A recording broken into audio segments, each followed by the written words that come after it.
ठीक है, डाटा यहाँ पर क्या कहते हैं, डाटा में न्यूमेरिकल नंबर 7.1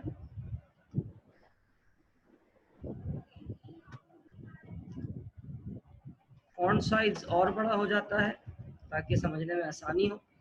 क्या करें, at what speed must an object travel in a circle of radius, radius बता दिया है आपको, आर की वैल्यू बता दी है और वो कितनी है 2 मीटर्स।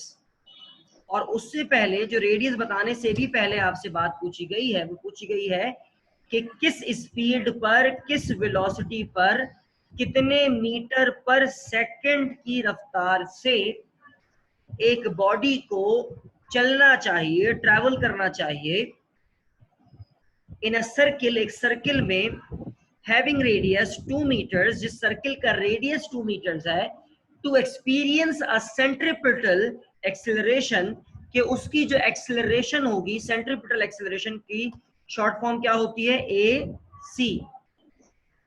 क्या होती है सेंट्रीपिटल एक्सेलरेशन की शॉर्ट फॉर्म, बोलो। जो उसकी सेंट्रीपिटल एक्सेलरेशन है ए सी, वो कितनी बने, 9.8 मीटर पर सेकेंड स्क्वायर बने। ठीक है जी, क्या सवाल है आपके लिए, दोबारा सवाल पढ़ देता हूं। At what speed must an object travel in a circle of radius 2 meters to experience a centripetal acceleration of 9.8 meter per second square। तो अब यहां से वो आपसे, वो यहां पर वो आपसे पूछ रहे हैं, वेलोसिटी पूछ रहे हैं, एक्सेलरेशन और रेडियस दिया हुआ है।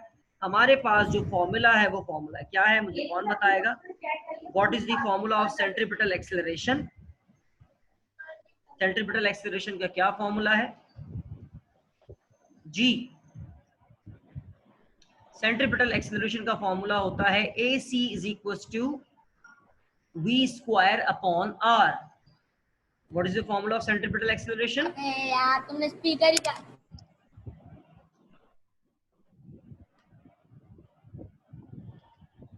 यहाँ पे मुझे आपके सबके माइक्स बंद करने पड़ेंगे क्योंकि कोई पीछे से बोल रहा है। इसको मैक्सिमाइज कर देता हूँ, स्क्रीन बड़ी कर देता हूँ। The formula for centripetal acceleration is equal to A C is equal to V square upon R, और यहाँ पर v के ऊपर पावर आ गई 2। अब मसला सारा ये है, मसला यहाँ पर हमारे पास कि हमें AC की वैल्यू पता है, हमें R की वैल्यू पता है, हमें v स्क्वायर की वैल्यू नहीं पता। तो हमारा फॉर्मूला ट्रांसफॉर्म करना पड़ेगा हमें अपनी मर्जी के लिहाज से। तो फॉर्मूला क्या हो जाएगा, AC multiply by R is equal to v square. ठीक है जी, अब v स्क्वायर के लिए फॉर्मूला आ गया, लेकिन हमें v स्क्वायर नहीं पता करना, हमें v पता करना है। तो इसके लिए हमें दोनों तरफ लेना पड़ेगा स्क्वायर रूट, और जब मैं दोनों तरफ स्क्वायर रूट लूंगा तो मेरा फॉर्मूला किस तरह से हो जाएगा, under root AC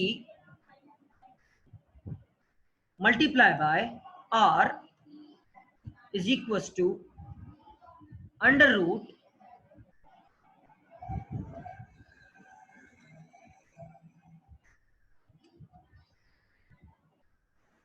v square. और आपको पता है रूट से जो है वो स्क्वायर कैंसिल हो जाता है, तो हमारे पास क्या फॉर्मूला आ जाएगा, हमारे पास फॉर्मूला आ जाएगा v इज इक्वल टू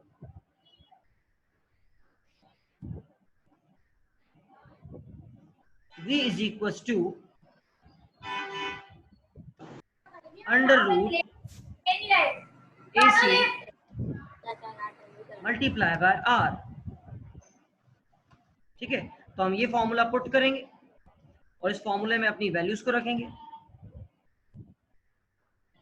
सारी चीजें हमारे पास ऑलरेडी मौजूद है। नाउ अगली बारी है किस चीज की, अगली बारी है सोल्यूशन की। सोल्यूशन करते हैं। सोल्यूशन में जो है वो वंस अगेन हम इस फॉर्मूले को कॉपी कर लेंगे जो हमारा मेन फॉर्मूला है। कंट्रोल V, ओपन किया। एक्सेलरेशन कितनी बताई है आपको, आपको एक्सेलरेशन बताई है 9.8 मल्टीप्लाई बाय रेडियस कितना बताया, रेडियस बताया 2 is equal to v is equal to under root अब 9.8 को मल्टीप्लाई करेंगे आप 2 से तो क्या आंसर आएगा? जल्दी से मल्टीप्लाई करवाओ, कैलकुलेटर है निकालो, हरी अप।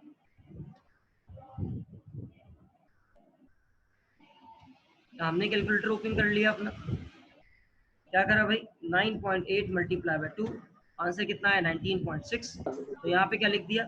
19.6। अब इस 19.6 का रूट ले लो तो आपके पास क्या आ जाएगी? आपके पास आ जाएगी वेलोसिटी। और 19.6 का रूट लेंगे हम किस तरह से? यहाँ पे ऑप्शन नहीं आ रहा।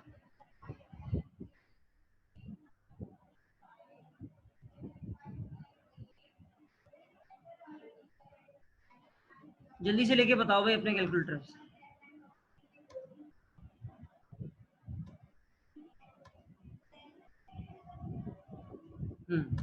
Square root of 19.6 square root कितना आ गया? 4.42 मीटर्स पर सेकंड इज योर आंसर। अपनी बुक में आंसर टैली कर सकते हैं आप, कितना आ रहा है? 4.427 ही आ रहा है। इसका मतलब ये जो है वो ठीक। नाउ न्यूमेरिकल नंबर हम कर रहे हैं 7.2, न्यूमेरिकल 7.2। इसका जूम लेवल और बढ़ा देता हूं मैं।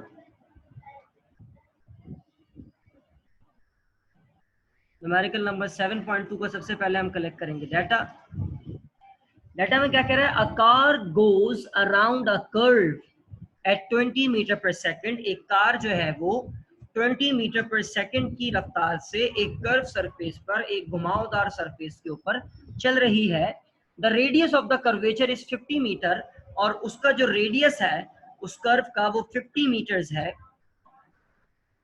Calculate the centripetal acceleration of the car. बताइए कार की जो सेंट्रीपिटल एक्सेलरेशन AC कितने मीटर पर सेकंड स्क्वायर होगी, यह हमें बताना है। अब जैसे कि आपको पिछली सवाल में बता दिया गया है कि what is the formula for centripetal acceleration. Centripetal acceleration के लिए क्या फॉर्मूला होता है, देखते हैं ऊपर क्या फॉर्मूला होता है। सेंट्रीपिटल एक्सेलरेशन के लिए हमारे पास फॉर्मूला होता है AC is equal to V square upon R। तो हम सिंपल इसी फॉर्मूले को अप्लाई करेंगे, AC is equal to V square upon R, और इसको जो है वो हम अपनी फॉर्मूले के ऑप्शन में लाकर यहाँ पर हमने इसको कर दिया पेस्ट। अब इसी फॉर्मूले को अप्लाई करना है, कुछ भी चेंज करने की जरूरत नहीं है। सोल्यूशन लिखा, सोल्यूशन लिख के इसी फॉर्मूले को पेस्ट किया। V आपको पता है, वेलोसिटी आपके पास लिखी हुई है। वेलोसिटी कितनी है? 20 मीटर पर सेकंड। तो 20 मीटर पर सेकंड का स्क्वायर लेंगे, और अपॉन R में हमारे पास आएगा रेडियस। रेडियस कितना हमारे पास? 50। AC is equal to centripetal acceleration is equal to 20 का स्क्वायर लोगे 400 आएगा, अपॉन में क्या आ गया? 50। 400 को आप डिवाइड करवा दो 50 से, तो आपके पास आ जाएगी सेंट्रीपिटल एक्सेलरेशन। वेरी सिंपल, यहाँ पर हमने लिखा 20 multiply by 20, 400 divided by 50, and answer is 8 metre पर सेकंड। उस कार की जो एक्सेलरेशन होगी वो कितनी होगी बेटा? 8 मीटर पर सेकंड स्क्वायर। आई होप कि आपको ये न्यूमेरिकल समझ में आया होगा। इसके सोल्यूशन को सिर्फ एक नज़र आप देख लें। जितनी देर में आप देखते हैं फिर हम नेक्स्ट सोल्यूशन की तरफ बढ़ते हैं।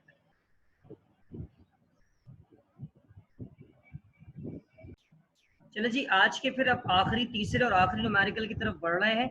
न्यूमेरिकल नंबर 7.3 जो आज फाइनल न्यूमेरिकल है हमारा। डाटा कलेक्ट करते हैं। डाटा में क्या कह रहे हैं? डाटा में वो कह रहे हैं अ प्रोटॉन ऑफ मास, यहाँ पर मैं लिख देता हूँ MP, यानी कि मास ऑफ प्रोटॉन कितना है? 1.67 multiply by 10 exponent -27 kilograms. This is the mass of proton. और आगे क्या कह रहे हैं? Is moving around a circle of radius.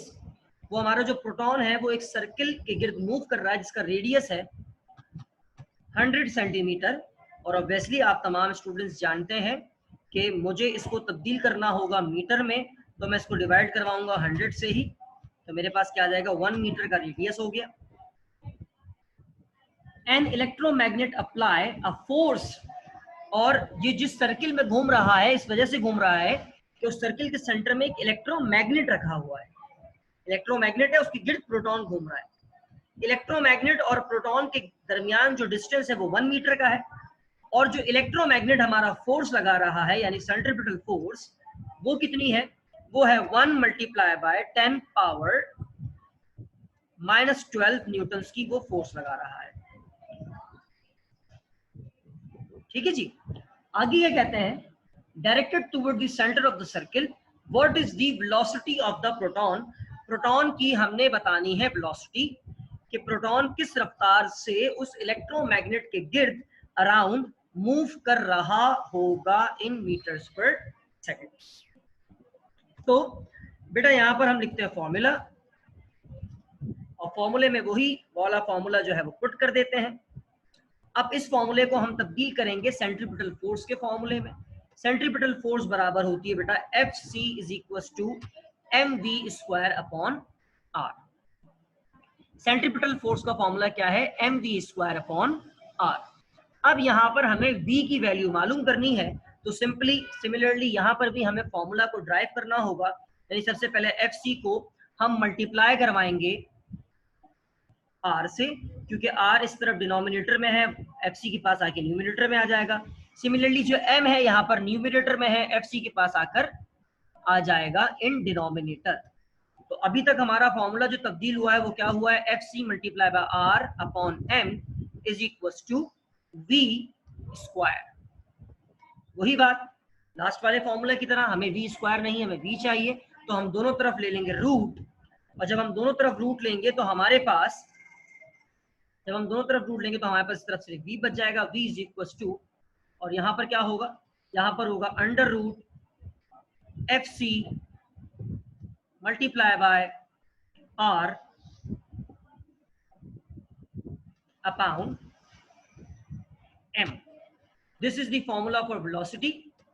अगर आपको सेंट्रीपिटल फोर्स दी गई है, आपको रेडियस दिया गया है, आपको मास दिया गया है, तो इस फॉर्मूले की मदद से आप जो है वो वेलोसिटी मालूम कर सकते हैं। यहाँ पर अब हम लिखते हैं सॉल्यूशन, और सॉल्यूशन में हम जो फाइनल वाला फॉर्मूला है उसको कॉपी कर लेंगे, क्योंकि हमें इसी की जरूरत है, हमें बाकी किसी फॉर्मूले की जरूरत नहीं है। और इस वाले फॉर्मूले को कॉपी किया, अब यहाँ पर वैल्यूज पुट करते हैं। फोर्स कितनी है बेटा? हमारे पास फोर्स है 1 मल्टीप्लाई बाय 10 पावर -12। हमारे पास रेडियस 1 है, 1 मीटर है। And what is the mass of proton we have? हमारे पास mass of proton 1.67 multiply by 10 exponent -27। ठीक है जी, 10 एक्सपोनेंट -27। और अब हम यहाँ पर इसका सोल्यूशन कर लेंगे डायरेक्टली। अंडर रूट में जो वैल्यूज आएंगे उनको हमने डायरेक्टली पुट कर लेना है।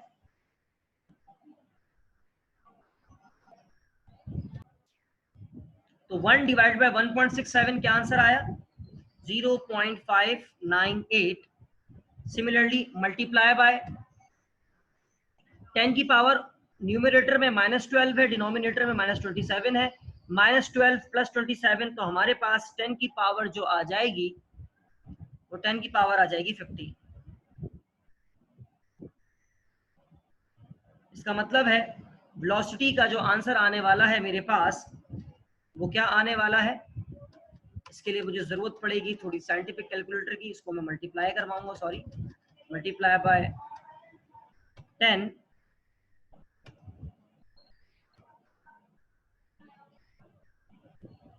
सॉरी यहाँ पर दोबारा करना पड़ेगा। 0.598 एक्सपोनेंट 15, 0.598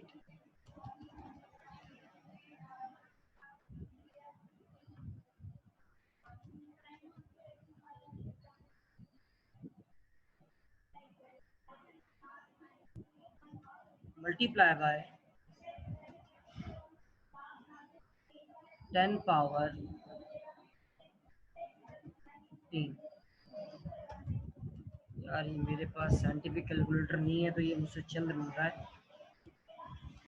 ठीक है जी, खैर वो मुझसे नहीं हो रहा था यहाँ पर, तो मैंने दूसरी कैलकुलेशन की मदद से इसको कैलकुलेट किया कि 0.598 मल्टीप्लाई बाय 10 पावर 15 को जब आप उसका अंडर रूट लोगे अपने साइंटिफिक कैलकुलेटर्स में तो आपके पास आंसर आएगा 2445038 मीटर्स पर सेकेंड। और जब आप इसको 10 की पावर में तब्दील करेंगे तो 10 की पावर में आपके पास क्या आंसर आ जाएगा, 2.44 मल्टीप्लाई बाय 10 पावर 1 2 3 4 5 6 7 10 की पावर 7 मीटर पर सेकंड। यही है आपका बुक का भी आंसर। ठीक है जी, तो ये था आपका पूरा सॉल्यूशन।